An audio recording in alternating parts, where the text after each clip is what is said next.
पहिल्यांदा त्या पुढाऱ्याला सांगा तुझी सगळी घरातली टीम राष्ट्रवादी बरोबर ठेव आणि मग गाड्याचं काम करायला बाहेर पड असं सांगितल्यानंतर सगळं व्यवस्थित होईल। आणि त्याच्यामध्ये मी मागेही तुम्हाला सांगितलं सर्व राष्ट्रवादी काँग्रेस पार्टीचे उमेदवार निवडून द्या।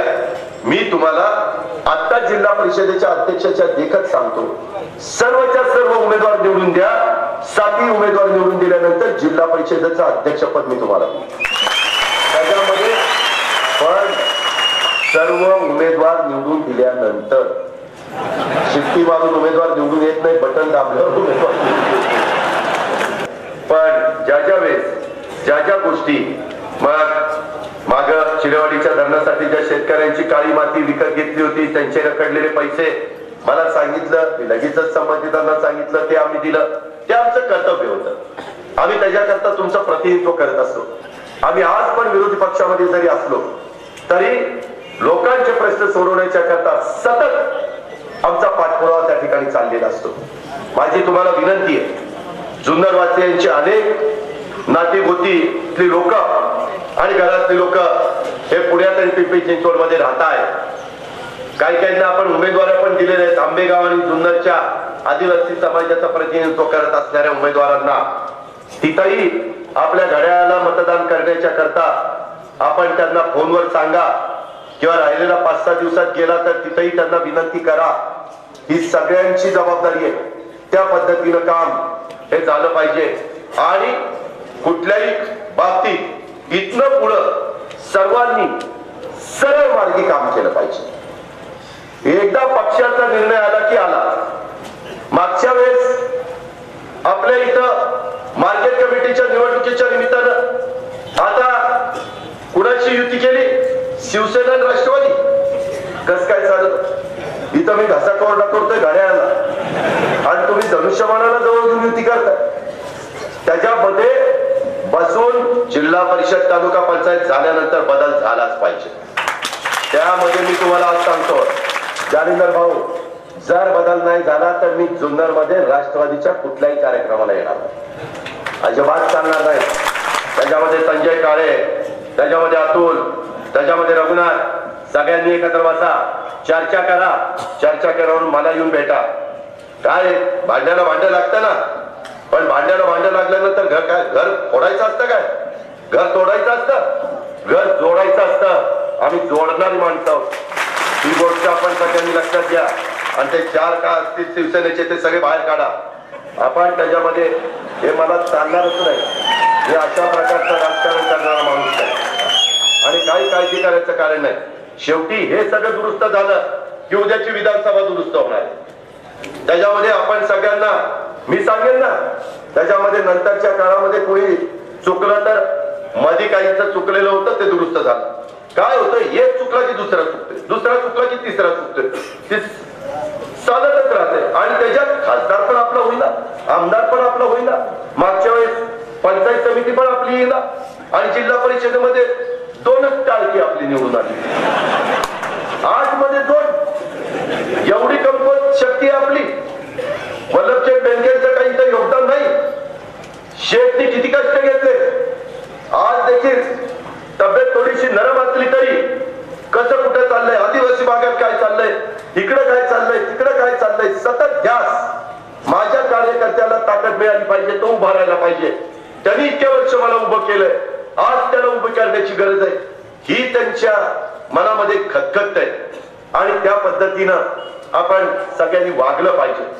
हे मला अतिशय स्पष्टपणे तुम्हाला सगळ्यांना या सभेच्या निमित्तानं त्या ठिकाणी सांगायचं। इतर पण खूप गोष्टी या भाजप शिवसेनेच्या बोलण्यासारख्या आहेत, परंतु हे निव्वळ गुंडांना, दलाल लोकांना जवळ घेण्याचं काम या भाजपवाल्यांचं चाललेलं आहे।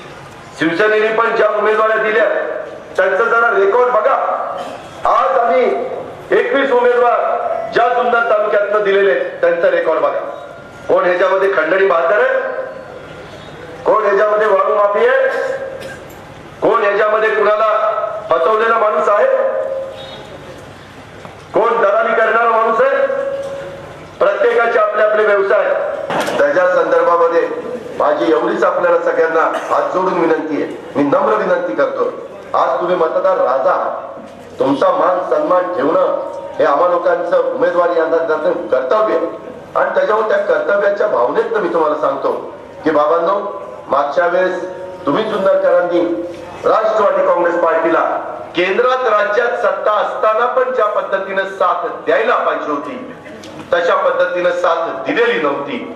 ती भर भरून काढण्याचं काम तरी आपण जिल्हा परिषद आणलेली होती, तरी आपण चांगल्या पद्धतीने जिल्हा परिषद चालवलेली होती. पण कधी कधी मला माझ्या जुन्नर तालुक्यातले काही जण तक्रार करायची की दादा, जिल्हा परिषदेचे अध्यक्ष काही बाबतीमध्ये आम्हाला थोडीशी मदत करत नाही, इथं काही इतरांनाच मदत केली जाते. हे जालिंदर भाऊ तुमच्याही कानावर यायचं, माझ्याही कानावर यायचं, दिलीप वळसे पाटलांच्याही यायचं. अतुल, तू पण एकदा दोनदा मला या गोष्टी सांगितलेल्या होत्या. पण तिथं जर तुम्ही राष्ट्रवादी काँग्रेस पार्टीच्याच विचाराची भगिनी आणि तरुणाला जर निवडून दिलं तर हे प्रश्न येणार नाहीत ना.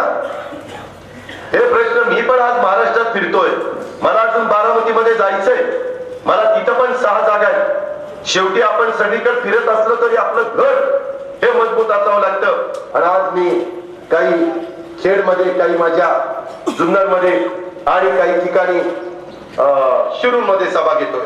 माझी एवढीच इथं सभा होती. आता बाकीच्या सगळ्या गटात आणि गणात तुमचं तुम्हाला काम करायचंय. काही जण अशा प्रकारची अफवा उठवतील. बघा, अजित पवार ओतूरला आला, इकडे आला का, मग त्याच्या मनात वेगळंच आहे. माझ्या मनात काही वेगळं नाही. माझ्या मनात राष्ट्रवादी एके राष्ट्रवादी, जे घड्याळ एके घड्याळ.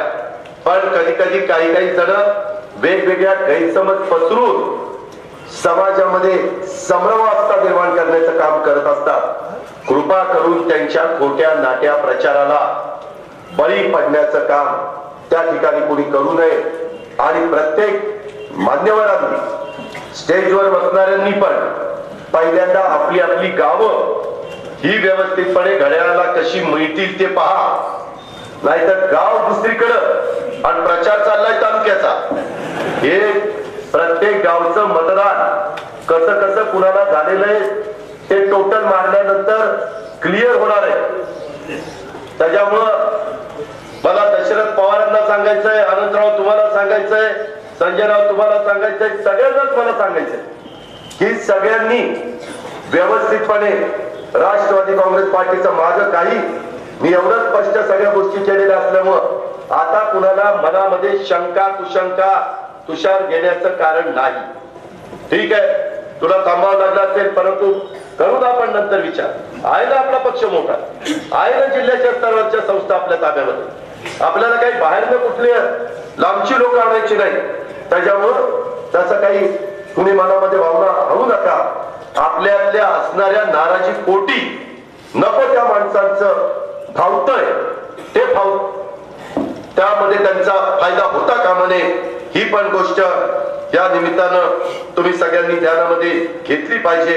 आणि आज हे मन की बात, चाय पे चर्चा किंवा काळा पैसा आणायचा, नकली नोटा, हे सगळं निव्वळ फसवणूक होती. मी तर अक्षरशः गाजर दाखवायची काम होती. प्रत्येक वेळेस निवडणूक आली की काहीतरी गाजर आहेच, आणि निवडणूक संपली की नंतर म्हणतात ही निवडणुकीची घोषणा होती. हे काही खरं नव्हतं. अशा पद्धतीनं मी जे सांगतोय ते निवडणुकीची घोषणा नाही, ते प्रत्यक्षात आहे.